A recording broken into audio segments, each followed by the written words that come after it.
नमस्कार. न्यूज डंकामध्ये मी महेश विचारे आपल्या सगळ्यांचं मनपूर्वक स्वागत करतो.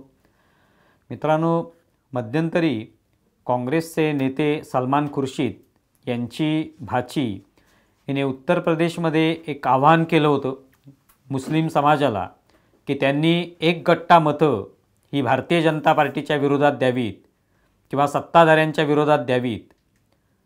तर हे एक प्रकारचा वोट जिहाद, त्याला एक शब्द हा समोर आला की अशा पद्धतीने एक गट्टा मतं ही मुस्लिमांची एकत्र करायची आणि ती ठराविक उमेदवारालाच द्यायची किंवा ठराविक पक्षालाच द्यायची, अशा पद्धतीचा एक प्रकारे फतवा काढल्यासारखं एक कुठेतरी होताना दिसलं.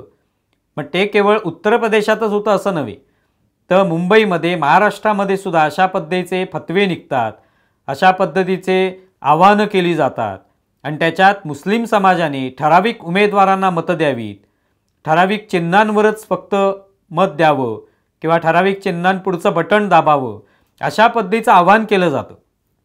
केंद्रामध्ये कोणतं सरकार हवं, कोणतं नको याविषयी निश्चितपणे बोलायला हरकत नसते की आपल्याला केंद्रामध्ये सरकार बदलायचं आहे किंवा आपल्याला कोणाचं सरकार आणायचं आहे, हे तुम्ही बोलू शकता. पण प्रत्यक्षामध्ये एखाद्या समाजाच्या समूहाला एकत्र करून त्यांच्यावर एक प्रकारे धर्माचा कुठेतरी दबाव आणून, धर्माचं भय दाखवून की तुम्ही अमुक या उमेदवारालाच निवडून द्या, अमुक या पक्षालाच निवडून द्या, अमुक या आघाडीलाच निवडून द्या, अशा पद्धतीने जेव्हा सांगितलं जातं तेव्हा ते पूर्णपणे अनुचित असतं आणि लोकशाही विरोधी आहे, एक प्रकारचं अराजक निर्माण करणार आहे.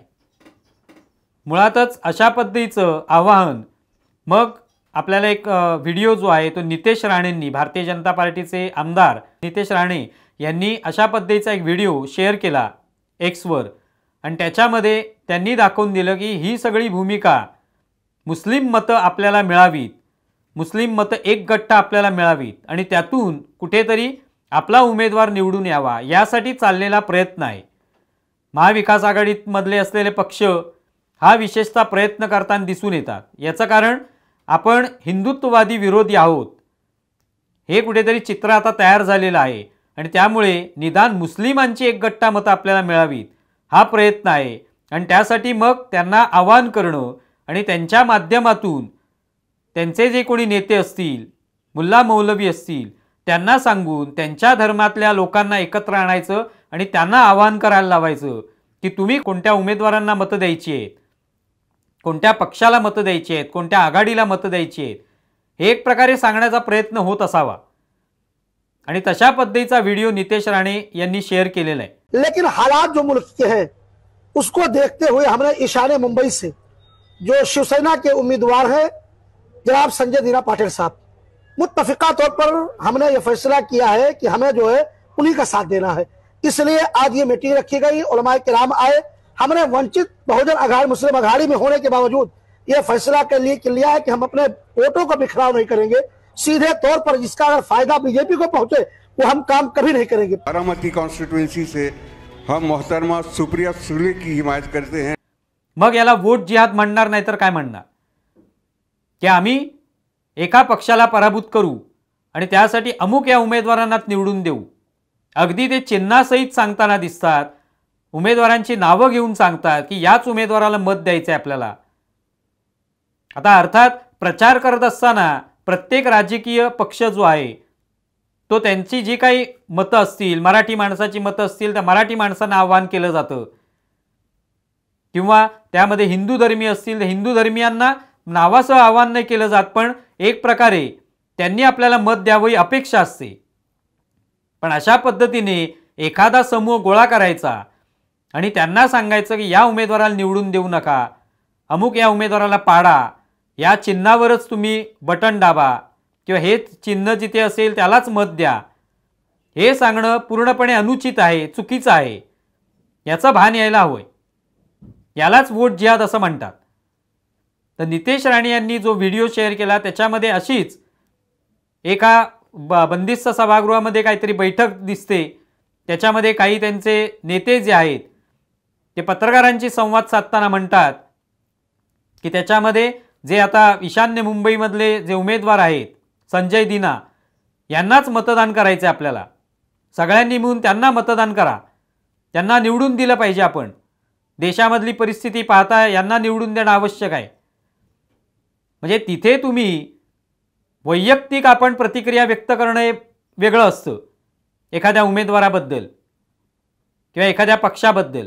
पण जेव्हा आपण सगळ्या लोकांना तिथे बोलवतो आणि त्यांना जबरदस्तीने सांगतो की तुम्ही यालाच मत दिलं पाहिजे, अमुक या पक्षालाच मत दिलं पाहिजे, ते लोकशाही विरोधी आहे, ते अराजक निर्माण करणार आहे.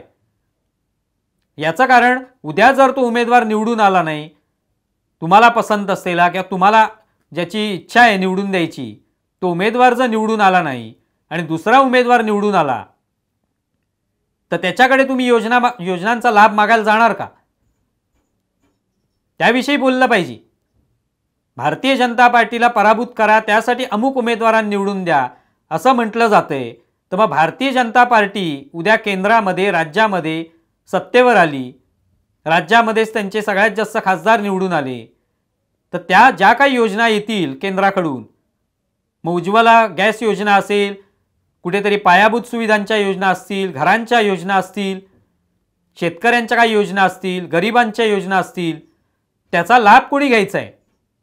मग त्याचा लाभही घेता कामा नये. मग तसंही आवाहन केलं पाहिजे की तुम्ही यांना मत द्या, पण ते निवडून नाही आले तर जे आपले विरोधी आहेत, ज्यांना आपण पाडणार आहोत, ज्यांना आपण निवडून देणार नाही आहोत, ते जर निवडून आले तर त्यांच्याकडून कोणत्याही योजनांचा लाभही घ्यायचा नाही. ज्या काही केंद्रामधून योजना येतील, भारतीय जनता पार्टी सरकार आपल्याला नको आहे हे आपण सगळ्या समूहाने ठरवलेलं आहे. तर मग ते सरकार आलंच तर त्यांच्या ज्या कोणत्या योजना असतील त्या आम्हाला नकोत, आम्ही त्यांचा अजिबात लाभ घेणार नाही. त्यांच्याकडून जर जनधन खात्यामध्ये काही पैसे टाकण्यात येत असतील तर आम्हाला ते नकोत, आम्ही ते परत करून टाकू, ही भूमिका घेणार का? हा प्रश्न आहे. त्यामुळे ही भूमिकाच मुळात चुकीची आहे की एखाद्या समूहाला गोळा करणं आणि त्या माध्यमातून मतं कोणाला द्यायची हे ठरवणं. अशाच पद्धतीने पुण्यामध्ये सुद्धा एक कुल जमात म्हणून आहे, त्यांनी अशा पद्धतीचं एक बैठक घेतली, सभा घेतली आणि त्याच्यामध्ये अगदी लिस्ट वाचून दाखवली की महाविकास आघाडीमधल्या कोणत्या कोणत्या उमेदवारांना आपल्याला जिंकून द्यायचे, त्यांची चिन्ह काय काय आहेत ही सांगण्यात आली. ही कोणत्या पद्धतीची कृती आहे? ही लोकशाहीच्या विरुद्ध कृती आहे. लोकशाहीमध्ये प्रत्येकाला आपापलं मत देण्याचा अधिकार आहे, त्याच्यावर कोणी दबाव आणू शकत नाही. मग हाच दबाव आणखी कोणीतरी आणला, उद्या आणखी कोणीतरी कोणाची कॉलर पकडली आणि तुम्ही ह्यालाच मत दिलं पाहिजे असं म्हटलं तर त्यांच्यात आणि असं आव्हान करणाऱ्यांमध्ये काय फरक आहे? किंवा अशा पद्धतीने आव्हान तुम्ही करू शकत नाही, त्याच्यावर कारवाई होणं आवश्यक आहे. केवळ त्याचा निषेध नव्हे तर त्याच्या कारवाई होणं आवश्यक आहे आणि ती व्हायला पाहिजे. की अशा पद्धतीने कोणत्याही एखाद्या जातीला, एखाद्या धर्माला एकत्र करायचं आणि अमुक एकाच उमेदवाराला मत द्या असं जाहीररित्या सांगायचं, हे लोकशाही विरोधी आहे, हे लक्षात ठेवणं आवश्यक आहे. त्यामुळे हा अत्यंत मोठा धोका आहे. लोकांना आपापली तेवढी बुद्धी आहे की कोणाला मत द्यायचं, कारण मत देण्याचा अधिकार हा त्यासाठीच प्रौढ झालेल्या एका व्यक्तीला का असतो, एखाद्या 4-5 वर्षाच्या मुलाला का नसतो? कारण का त्याला तेवढं आकलन नाहीये की समोर कोणाला मत द्यायचंय, त्याचं काय कर्तृत्व आहे, त्या पक्षाने काय काम केलंय, त्याची काय विचारसरणी आहे हे त्याला माहिती नसतं, त्याला ते समजू शकत नाही. म्हणून प्रौढ झालेल्या, परिपक्व झालेल्या व्यक्तीला मतदानाचा अधिकार असतो. मग जर ती परिपक्व आहे तर त्याला तो पूर्णपणे अधिकार आहे की त्याला कोणाला मत द्यायचे. तो विकास करणाऱ्या पक्षाला मत देणार आहे का? जो पक्ष विकास करू शकेल, ज्याच्याकडे व्हिजन आहे, जो देश काहीतरी पुढे नेण्यासाठी करतोय, जो तरुणांना रोजगार देण्यासाठी वेगवेगळे मार्ग सुचवतोय, अशा व्यक्तीला, अशा पक्षाला तुम्ही मत देणार की नाही? देणार असाल तर तो अधिकार प्रत्येकाला स्वतंत्रपणे निभावण्याची आपल्याला मुभा द्यायला पाहिजे.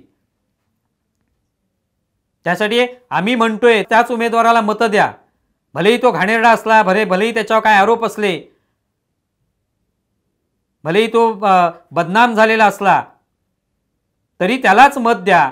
कारण का तर आपल्याला या उमेदवाराला मत द्यायचे, आपल्याला अमुक एका पक्षाला पाडायचे, आपल्याला अमुक एका उमेदवाराला पाडायचे, कारण तो त्या धर्माचा नाहीये, तो आपल्या धर्माचा नाहीये.